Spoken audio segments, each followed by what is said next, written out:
Hey, this is Michael Emery. Thanks for tuning into the Slow Baja. This podcast is powered by Tequila Fortaleza, handmade in small batches and hands down my favorite tequila.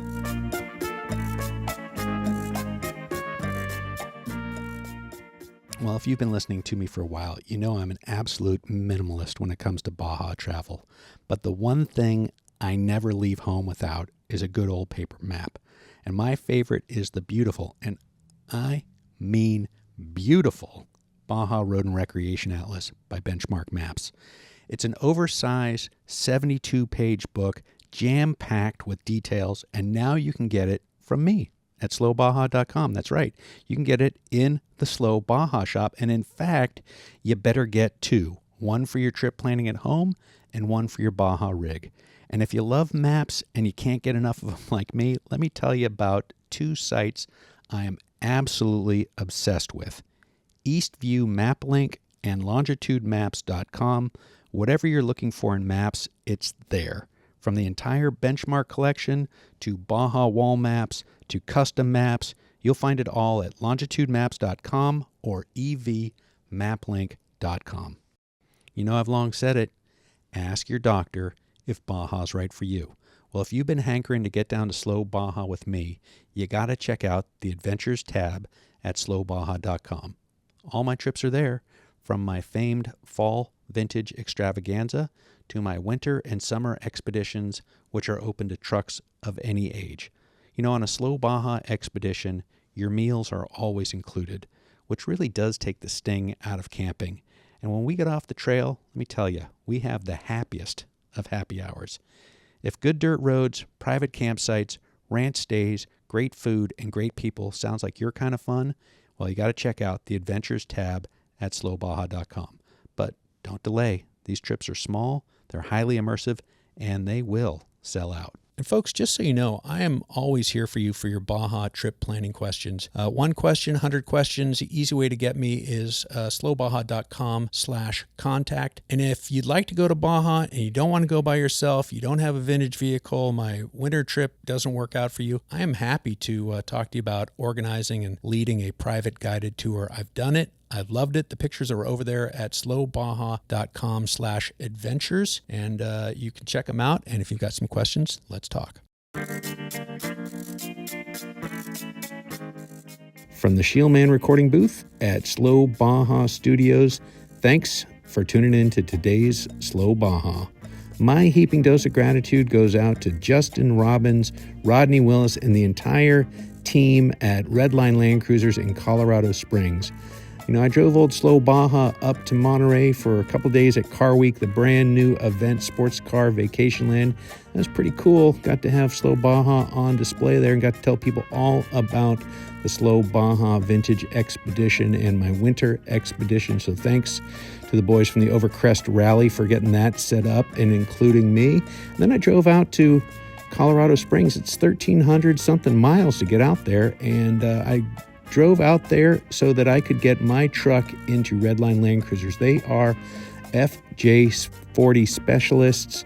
Justin Robbins has a beautiful 71. He let me drive it, and it was amazing to find out how much better an FJ40 can run than mine did. So, hey, thanks, guys, for taking care of 13 years and over 100,000 Baja miles of abuse on that truck. Got all sorts of things fixed up, all sorts of things. The truck is much, much, much better.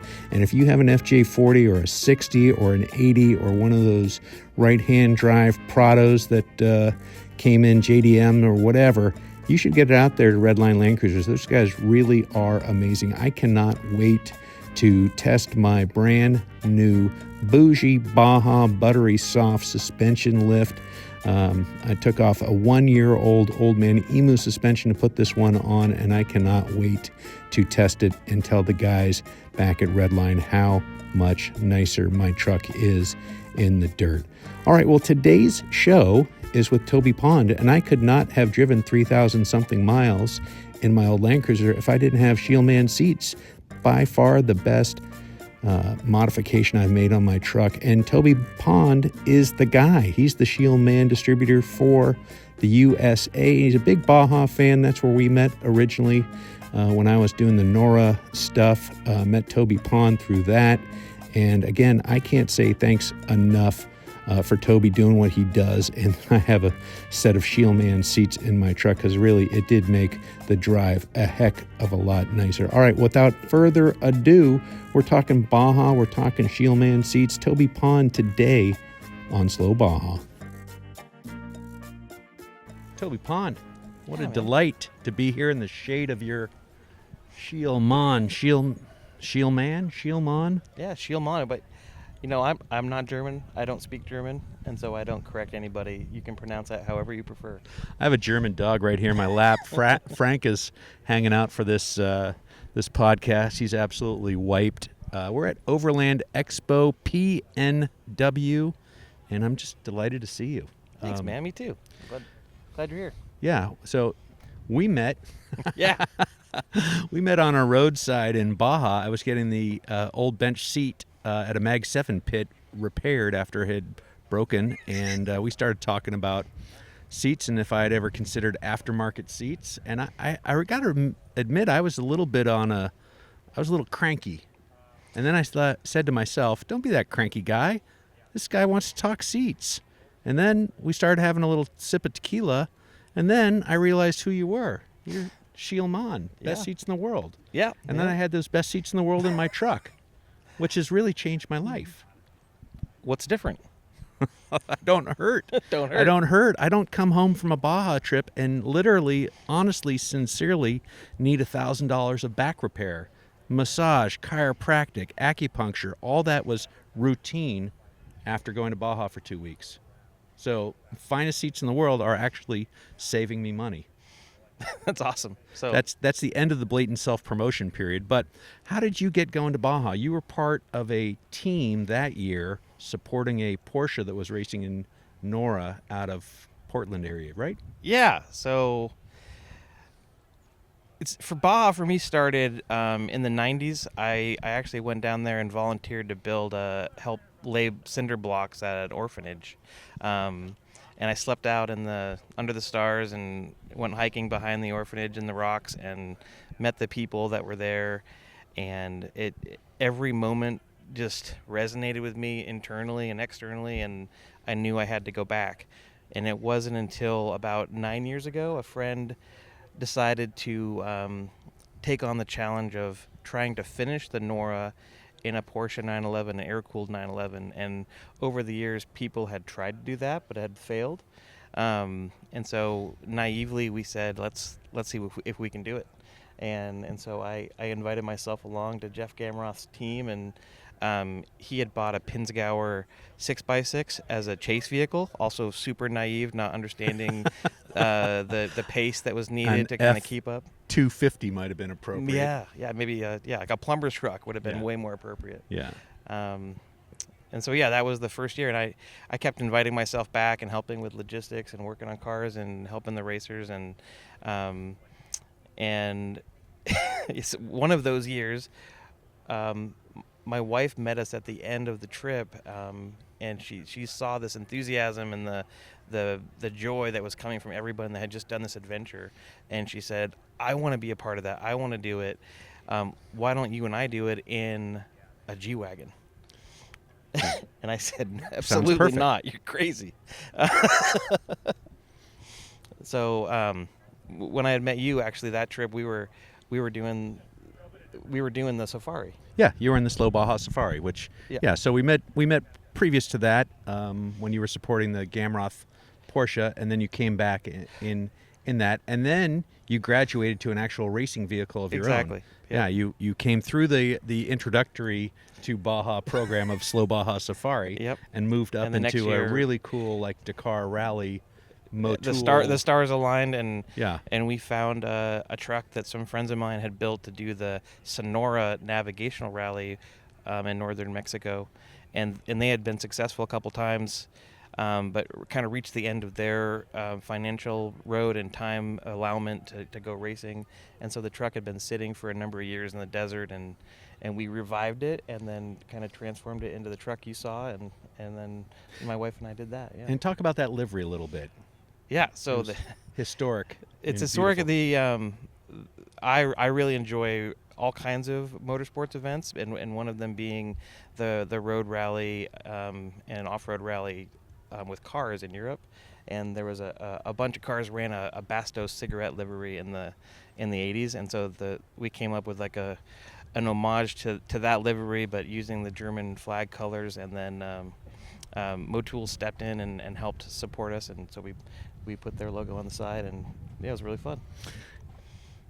This is what I love. Now, you're in Portland, right? Yeah. What is so weird about Portland that you have a deep dive on 80s cigarette liveries for race vehicles, or 90s cigarette liveries, and then you go, like, Portland is the first time I've ever had hand-hewn ice.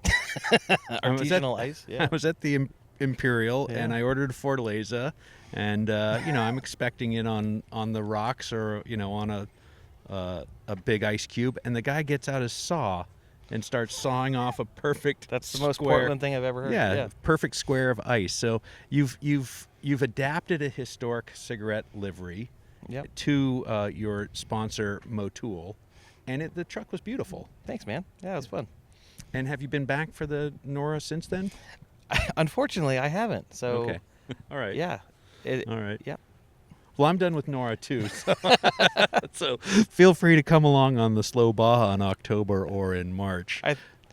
But what is it? What is it that brings you back to Baja? Why Baja? What happened in that trip where you were laying, cinder blocks that made you say this place is for me? Because it's very hard for me to put my finger on it, but I always say, ask your doctor if Baja is right for you, and it seems very right for you. Yeah. The thing that I keep coming back to is there's a geographical beauty that I love. I love to be around it, but the humanity of the people that populate the area and have lived there for a long time, I just find really warm and inviting and grounding, and I just really enjoy to meet those people and hang out and learn about their life. Me too. Well, that was a great podcast, Toby. Thanks.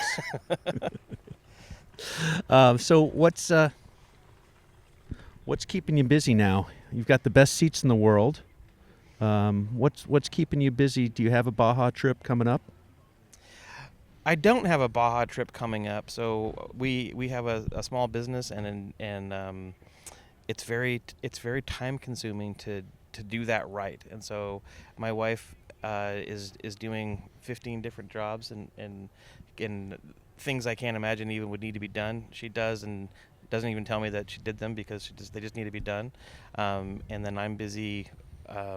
We get to go to Germany and meet with the factory a lot and develop new products and make sure that the quality's always coming in top notch. And so unfortunately, it's a cliche, but we've been too busy working and not busy playing in Baja. Yeah, well, I understand that. Yeah. Can we talk a little bit about what sets Scheel-Mann apart? Because they are amazing, and I'm being absolutely sincere when I say that. And I have said, and I do say on the podcast every episode, that the best modification I've made, bar none, have been those seats. What is it about them? Well, it's not rocket science. What a seat needs to do is it needs to fit you and support you in a way that your muscles can relax. And so we make a seat that is on the firmer side, but if you combine that with the adjustability that we have, so that you can fit the seat to match your leg length and your torso width and your spine shape, what happens is that your muscles stop having to do the job of holding you in the seat, and you can relax, and the fatigue goes away. So what you don't realize is that in a normal soft seat that doesn't fit you, you're constantly working to hold yourself in place, and our seat, once it's adjusted properly, allows you to relax. That's what's happened to my core muscles here, actually.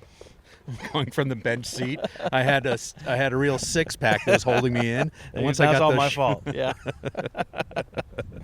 Yep. Hey, we're going to take a quick break to talk about if you're driving in Baja, you also need insurance. So we're going to hear from our friends at Baja Bound. We'll be right back with Toby Pond talking seats, Baja, cinder block housing, whatever else we can come up with. Awesome. Here at Slow Baja, we can't wait to drive our old Land Cruiser south of the border. And when we go, we'll be going with Baja Bound Insurance. Their website's fast and easy to use. Check them out at bajabound.com. That's bajabound.com, serving Mexico travelers since 1994. Hey, big thanks to those of you who've contributed to our Baja Baseball project. You know, we launched our gear deliveries on my winter expedition. Michael and Matthew from Barbers for Baja were along for the ride, and we got to deliver that critically needed baseball gear up and down the peninsula. It was really, truly amazing. And on my last trip, I got to go to the state baseball championships and see some of our alums playing, some recipients of the Baja baseball gear deliveries. And congratulations to Guerrero Negro and Mulahey. The Austineros and the Cardinalitos won silver and bronze at the state championships. Big stuff. And it was really fun to be there and fun to see them. All right, well, please help us continue this vital work. Make your tax-deductible donation at the Barbers for Baja. Click barbersforbaja.org. Click the Baseball in Baja link, and I thank you from the bottom of my heart. I really do. It is so amazingly gratifying to be able to give these kids this chance to keep playing this sport, keep them on the field, keep them out of trouble. Please check it out. Baseball in Baja link at barbersforbaja.org. Thank you. I want to tell you about these new Rocky Talkie radios that I absolutely love. Heavy duty, beautifully made, easy to program, easy to use. We had 28 people, 15 trucks on the Slow Baja Winter Expedition. You can hand these radios to anybody from a 14-year-old kid to an 80-year-old, and they'll know how to use it. They are that well designed. One charge lasted the entire week. We are never out of range. I happened to upgrade to the accessory whip antenna for my radio and for my sweeps radio, the Donovan brothers. We were never out of contact. I can't say it strongly enough. Rocky Talkie radios, rockytalkie.com. Check them out. Slow Baja approved. Hey, we're back with Toby Pond, Scheel-Mann seats, best seats in the world, best seats in the world. And I mean that sincerely. Anytime you see me in Baja, if you want to climb in and sit in my Scheel-Manns, they are really amazing, and they do sell themselves. But, you know, that time that I ran into you, Tim and Kelsey from Dirt Sunrise, now Salty Sunrise, they were there in their FJ80 with your seats. Yeah. And I asked Tim about them, and he said, you know, they don't feel like much when you get in them, but it's when you get out of them after 12 hours that's when you feel it. And I say that every time now. Is it? I mean, that's the whole thing, right? That's the magic. If you made a seat that was comfortable immediately, a soft, squishy, luxurious seat that when you got in just enveloped you and made you feel warm and fuzzy, you know, an hour into the drive, you would be in excruciating pain. So you can't have both. Everything in life's a compromise. Yeah. You know, ask your doctor if a Scheel-Mann seat is right for you. Hey, that's trademark, but I'll let you have it. Hey, let's get back to that first trip. Was that school trip, religious trip? What got you down there to build houses? Yeah, it was I'm from Vermont originally, and my family left me actually when I was a senior in high school. They said that they were moving to Oregon, and I had a friend that let me stay with him for the year in my junior year. And at the end of that year, I came out here, like to the west, you know, and I was in a church group that my mom was going to the church, and so I showed up, and they said they were going to build this, help build an orphanage, and I said, that sounds great. Let's hop in a church bus and drive to Mexico, and it was a great adventure. Do you remember what town that was in? I remember that it wasn't very far south, and it was in the mountains to the east of Ensenada somewhere. There you go. Yeah. All right. Yeah. Casa Hogar, maybe. Who knows? Maybe. Yeah. What do you remember from that trip? The scorpions in the ground with my tent, and the people in the village that were a little bit skeptical of these, like, why are you here? What are you doing? And then the longer we were there and stayed helping in the sun and not giving up, they warmed up to us and really welcomed us to the community and showed us around. And we weren't there for a super long time, but it was just a really sweet memory. And it stuck with you. Yeah, absolutely. And did you get back in between when we met at Nora? I did not. Nope. Okay, so yeah. Pick it up with that trip with Gamroth. That seems like a really great team. Like I've amazing seen you guys at team. the end of the trip. Yeah. In Cabo, and it just seems like a really tight, really Absolutely. good, The best. really friendly bunch. Absolutely. So it's a ragtag group of the best, most enthusiastic people that knew nothing about Mexico, knew nothing about racing, knew nothing about logistics, knew nothing about how bad it was. That first year, the plan for the car was that it wasn't going to be a dune buggy. It was going to be a Porsche 911, maybe lifted a little bit on some all-terrain tires with skid plates, and we were going to show that we could do it. And the first day was broken shocks and the skid plates pushed up into the shift linkage, and no spare parts on the shocks because they bought the most amazing expensive shocks that money can buy, and there's no way those were going to blow out.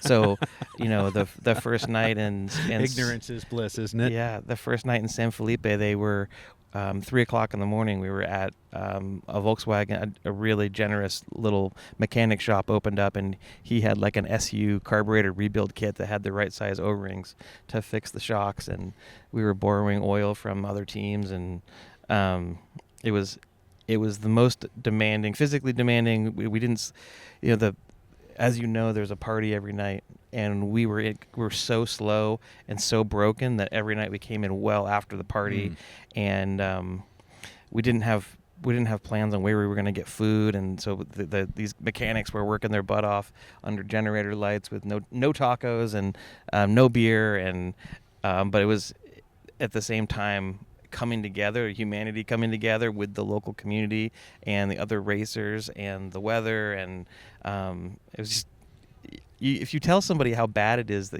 they're like, why do you go back? And you're like, well, every second of it was the best. Yeah. And then you get, if you have enough time, the drive back where you actually get to slow down and enjoy things without that pressure, with whatever is going through your head of how you're going to make it better for next time. Yeah. All that's pretty special as well. Yeah. I mean, absolutely. If you get that, a lot of the times we're so pushed to have the time to go down there and do it. We don't have enough time to relax on the way back. But yeah. Have you heard of this thing called Slow Baja that's all about relaxing now? Yeah. So sounds great. So we're going to branch into your peculiar collection of vehicles. Yeah.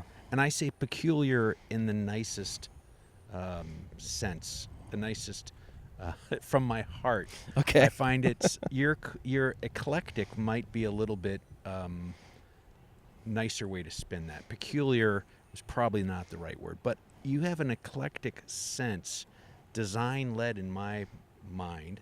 Can we go through what's in the shop?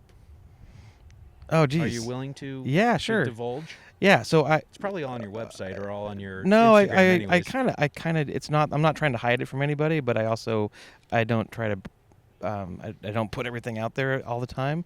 But the reason that led me to starting Scheel-Mann USA is a really true passion for not just cars or motorcycles, but like really anything that's well designed and something that I find interesting. And I had a little bit of a interesting childhood where I didn't live in. I moved a lot, and we spent a lot of time living in cars and going from like the next job to the next job for my dad. And so I saw the world through the windshield of a car, and what you see through that windshield is often other cars. And so that's something that is just really deeply part of my psyche. And so I love interesting cars. And so right now we've got everything from the the rally truck that we built for Nora. We still have that in the showroom. And you have to describe them a little bit more than the Yeah. rally truck. So that's Mercedes-Benz. Yeah, that was the truck that was built by my friends in New Mexico. It's a homage to the Jackie Ickx winning G-Wagon that won the '84 Dakar. And so it's a short wheelbase with some aerodynamic additions on the back so they could raise the top speed.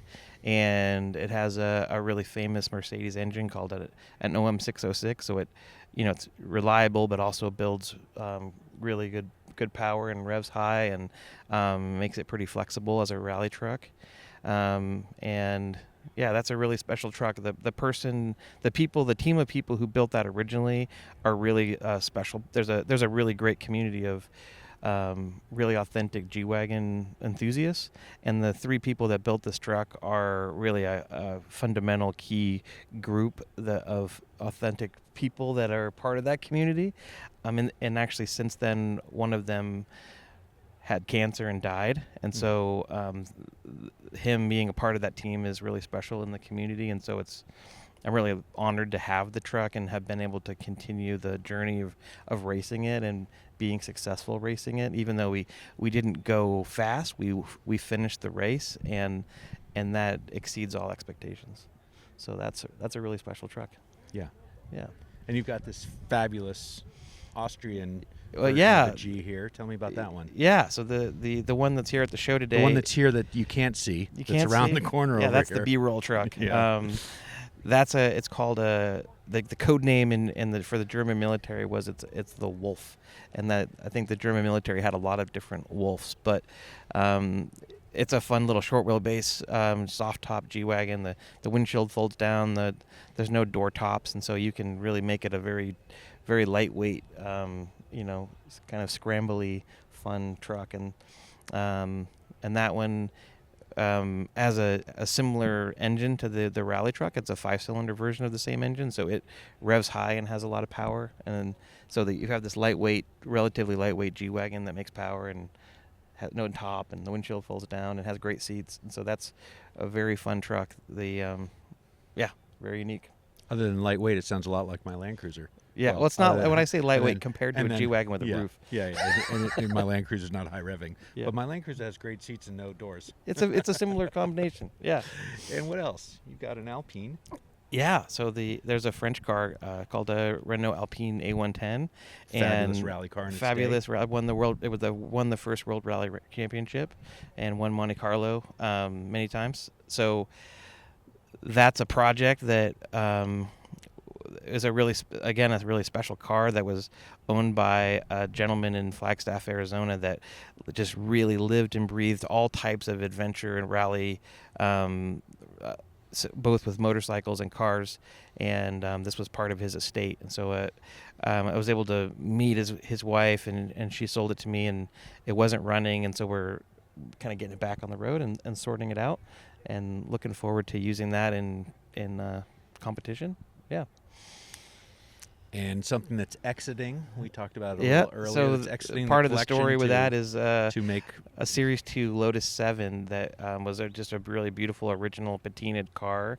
And I was telling you a little bit more of an elaborate part of the story, but there's a community in Portland of people, just really authentic car guys, and so we're doing some horse trading, and they're helping me sort out the Alpine and trade for the Lotus 7, and then they'll get the Lotus 7 going, and we'll be able to all use that together and have some fun. And I feel like I'm pulling these things out of you, but I'm Yeah. guessing that there's a 911 or something in the collection somewhere. Yeah. So almost 30 years ago, I dreamt of buying a 911, and there was a car in my neighborhood that I would see at the local video rental store. You guys ever heard of that? Yeah, video rental stores. video There's rental still store. a Blockbuster in Portland, I Yeah, understand. Eugene actually, Bend, right down the street. Awesome. And so it started with that. I bought a 911, and then one day I found a 356 convertible that was again in a garage and not running, and I was able to sell the 911 and buy the 356, and so I've had that for almost 30 years or 25 years, and then our seats are a perfect fit for 911, and so we really needed to build a couple cars to show how they fit and do R&D, and so we built an homage to the. This sounds so cheesy. The 1978, there was a privateer group of a couple of brothers in France called the Almirez brothers, and they wanted to win the Monte Carlo Rally, and they raced Porsche 911s, and so they came up with a formula to a Group 4 formula where they could add flares and bigger wheels and tires to race, and then they won the Monte Carlo privateer group, and so I just really loved the story of these guys. Like, it's the last time anyone in a Porsche has won the Monte Carlo. And so I built a car as an homage to that. So it has the same kind of formula that they used. And Jeff Gamroth from Rothsport, who I helped with the racing in Mexico, helped me build that. So that's a really special, fun car. Kind of a, it's got, it's a patina car. So it's got nicks and scrapes and it's original paint, but it runs really well. And do you do some fun rally stuff with that? Yeah, so there's some events that are not competitive, but it's with people that love to go out and explore the country and drive back roads and when things break, get down on your hands and knees and fix things up. And so the Overcrest rally's one, and there's a bunch of really cool grassroots Porsche guys on the East Coast that we've been traveling over and meeting with. So yeah. There's some fun stuff. What do you find, like, so, of course I'm doing a version of that, yeah, a slow version of that, but what do you find when you're out on a rally, whether it's a marque specific or a mixed where you've got Datsun 510s and Lotus 7s and whatever, your Porsches and whatnot, what does that do for your soul? I know what it does for my soul. I don't want to fill in the blanks here, but it's pretty special, isn't it? It is, and it's hard to explain. It's like when you're telling somebody how to make a recipe for like the most amazing dish, and you're telling them the ingredients, and they're like, "Well, that doesn't sound exciting, and that doesn't sound exciting." But dear Lord, when you add all these things together, you end up with this amazing taco or whatever. And so for me, what I've found, because people will ask me after we do an event, like, what was your favorite part or what was your favorite car? And I keep gravitating towards the human experience, which you just can't have unless you bring people together doing things that you all can share and love. And, you surround yourself with nature and windy roads and rock formations and interesting vehicles, and then you throw in a little bit of a mechanical breakdown, a little bit of stress, lightly salted with a little stress, and then you realize that, like, hey, this guy has that tool and this guy has that tool, and I saw the spare part when we were driving down the road. The car's on the side of the road, and the humans can do amazing things when they're under stress, and you come up with this recipe for the world's best taco, and you can't do it unless you do it. Can't do it unless you do it. We're going to leave it right there, Toby Pond, on that profound bit of wisdom. You can't do it unless you do it. Thank you very much. Oh, man, thank you very much. Best way for people to get a hold of you? Oh, our website is scheel-mann.com, and give us an email or phone call. It's all on there. Best way for people to get a hold of you is to click through the sponsor tab on my website and click sponsor, and it goes right to your website. Awesome. That's all right. Super and easy. You've got Instagrams and other stuff. Yeah, there too. Of course. Yep. Yeah, of course. And you know what? Toby always it's like you're a tailor.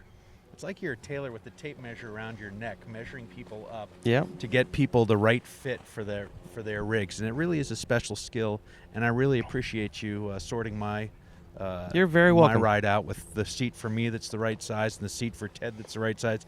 And Noah, who's behind the camera, got to sit in that seat for a week, and he lived to tell the tale. So thanks, Noah. Thanks, Toby. Yeah, man. Thank you, guys. All right. We did it. Hey, well, I hope you liked that one. Toby's a cool cat, And again, those seats are by far the best mods I've ever made. And when I was sitting there recording that, I was in Chema chairs. And I said, these seats are so good, I need to get some of those for Slow Baja. So now you're going to be seeing me sitting on Chemas when I'm not sitting in my Scheel-Manns. If you like what I'm doing, folks, if you like what I'm doing, meeting people in person, helping them tell their story to me, you gotta support the show. Drop a taco in the tank. You can do that by going to slowbaja.com/donations. While you're at the slowbaja.com, maybe you want to check out the store. I've got some cool stuff in there. Some foam front hats are getting added now, so you might want to check that out. A whole bunch of new styles coming to the Slow Baja shop. And, of course, you can always make a donation to the Baja baseball program. We're making some gear donations on my Slow Baja Vintage Expedition. All right, well, thanks for listening. I'm going to go out with telling you about Off-Road Motorsports Hall of Famer and Slow Baja alum Mary McGee. She had a pal, Steve McQueen. Steve loved Baja, and he said, Mary, Baja is life. Everything else is just waiting. People always ask me, what's the best modification that I've ever made to Slow Baja? Without a doubt, it's my Scheel-Mann seats. Toby at Scheel-Mann USA could not be easier to work with. He recommended a Vario F for me and a Vario F XXL for my navigator Ted. This Ted's kind of a big guy. And Toby was absolutely right. The seats are great and they fit both of us perfectly. And let me tell you, after driving around Baja for over a year on these seats, I could not be happier. Scheel-Mann, Slow Baja approved. Learn more and get yours at Scheel-Mann.com. I'm all about keeping things simple, traveling light, and finding the really good stuff. And that's why I've been wearing iron and resin for years. It's not just clothes. It's gear that holds up in the dust, the salt, the spilled tacos, and still looks good when you roll into town. Made in small batches by folks who care, no flash, no fast fashion, just the kind of stuff that gets better the more you wear it. Check them out at ironandresin.com and pick up something that'll last the next 1,000 miles.